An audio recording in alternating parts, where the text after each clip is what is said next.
Welcome back, dear friends. I'm truly honored you're here once again, sharing in this sacred space of inquiry, reflection, and growth. Today we take a deep dive into a subject that lies at the heart of Buddhist transformation, the power of karma, and the question that haunts many spiritual seekers: can the force of our past actions be overcome? And if so, how? What role does the Buddha play? What role do we ourselves play? Can the unity of mind and Buddha truly neutralize the chains of karma? This is more than just a theoretical question. It's the difference between resignation and liberation, between being trapped in patterns of pain or walking freely into a future shaped by intention and wisdom. Let's begin with a foundational principle. Karma means action. It refers to the energy generated by our thoughts, words, and deeds. Every intention plants a seed. Every action sets something in motion. The law of karma is not punishment.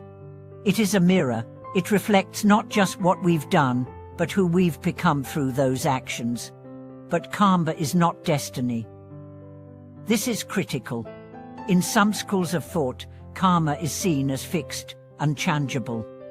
But in Buddhism, it is dynamic. It can be purified, transformed, transcended. How? Through awareness, repentance, right action, and most profoundly, through the alignment of our mind with the awakened mind of the Buddha.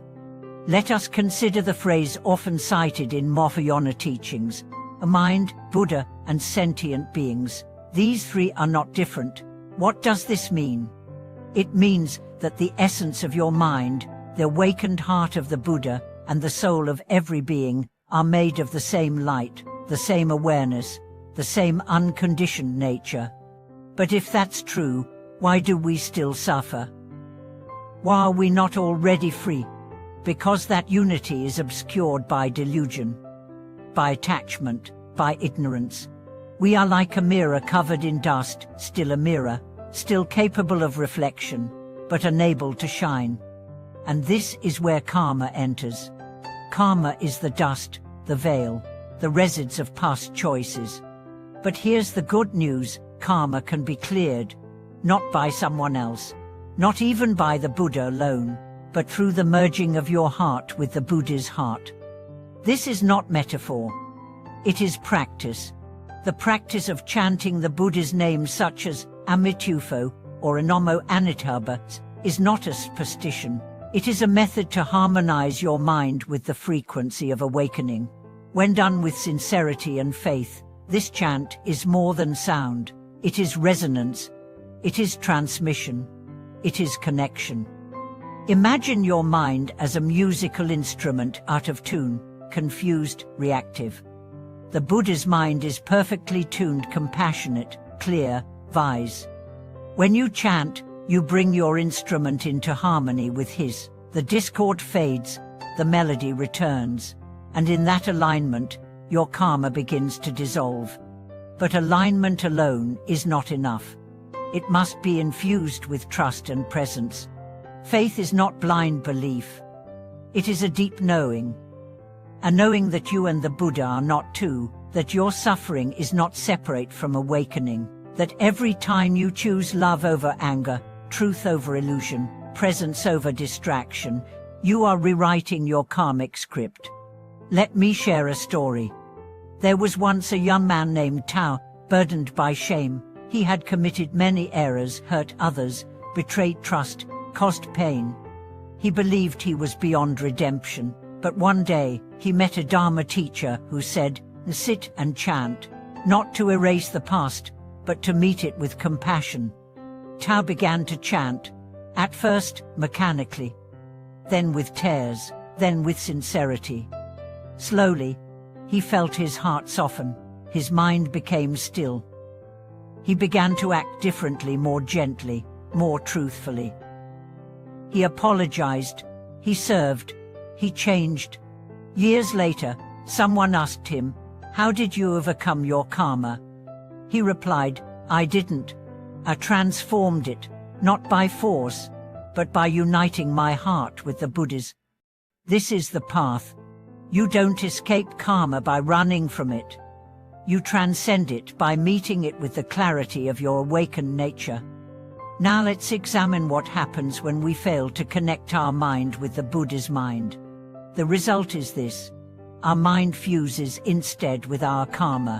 When your thoughts are driven by greed, anger, fear, you strengthen those tendencies. You make the karma more powerful.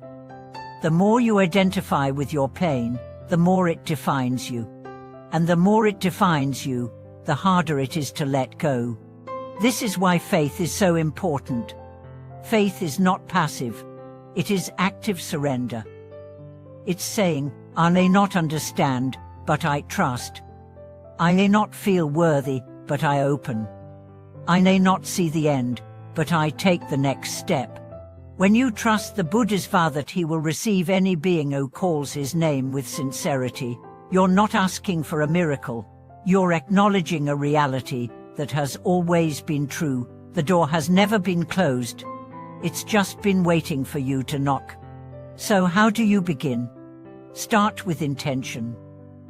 Each morning, offer a silent prayer. May my mind unite with the Buddha's.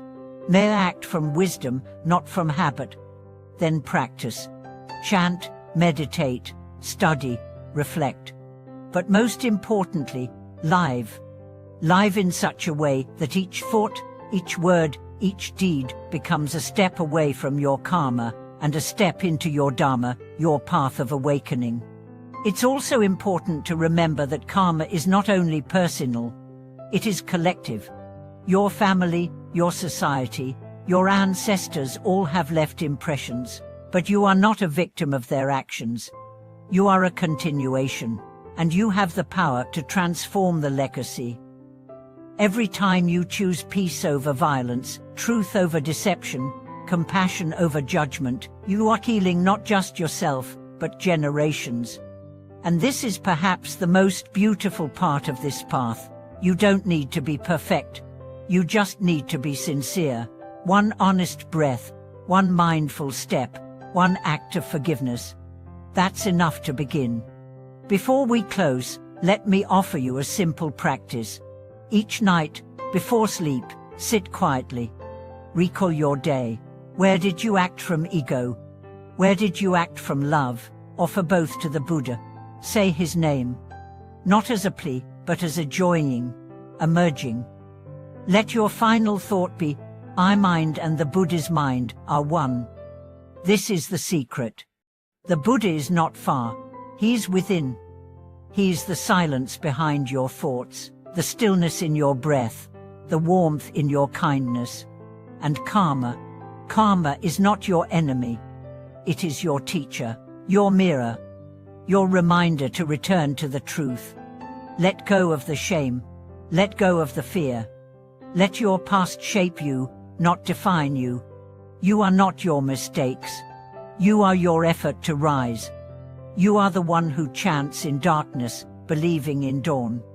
You are the one who says, despite everything, I choose to awaken. And when that choice is made again and again, with faith, with love, with presence, karma loses its grip. The Buddha's light becomes your own. Thank you for walking this journey with me. If this message touched your heart, please share your reflections in the comments. How have you worked with your own karma? How have you experienced the unity of your mind with the Buddha's? And if you found this video meaningful, don't forget to like, subscribe, and share it with someone who needs hope. Thank you for watching this video.